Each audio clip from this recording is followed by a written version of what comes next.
Une fable est un genre littéraire qui utilise des animaux ou des objets inanimés pour représenter des personnages humains et transmettre une morale. Les fables sont souvent courtes et écrites en vers, et ont été populaires en France depuis le Moyen Âge. Les fables sont importantes dans la littérature française car elles permettent de critiquer la société et les comportements humains de manière subtile et efficace. Elles peuvent être utilisées pour éduquer les enfants sur les valeurs morales tout en divertissant les adultes. Les fables ont également influencé d'autres genres littéraires tels que le conte de fées et la satire sociale.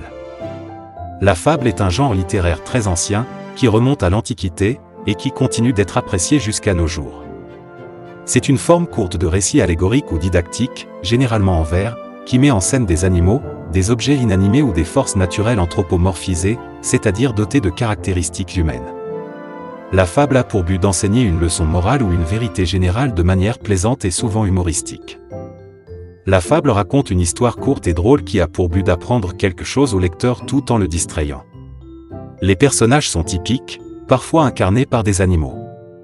La fable se compose souvent de deux parties, de longueur très inégale cependant, le corps et la fable, l'âme la moralité, écrit dans sa préface La Fontaine.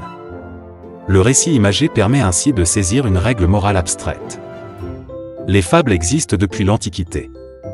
La Fontaine a puisé dans cette tradition ancienne, adaptant les fables d'Ésope, notamment, ainsi que des contes orientaux. Il innove, pourtant, en les écrivant en vers. Allier le plaisant à l'instructif est souci constant dans son œuvre.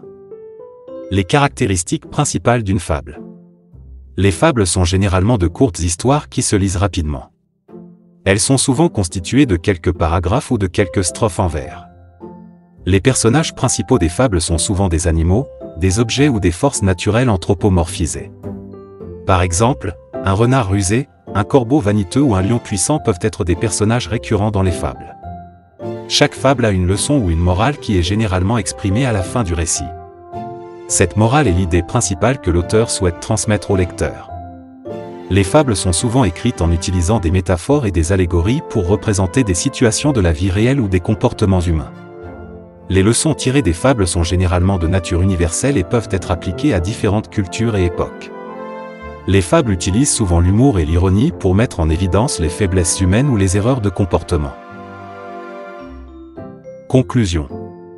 Parmi les fables les plus célèbres, on peut citer celle d'Ésope, 5e siècle avant Jésus-Christ, de Jean de La Fontaine, 17e siècle, et de nombreux autres auteurs à travers l'histoire.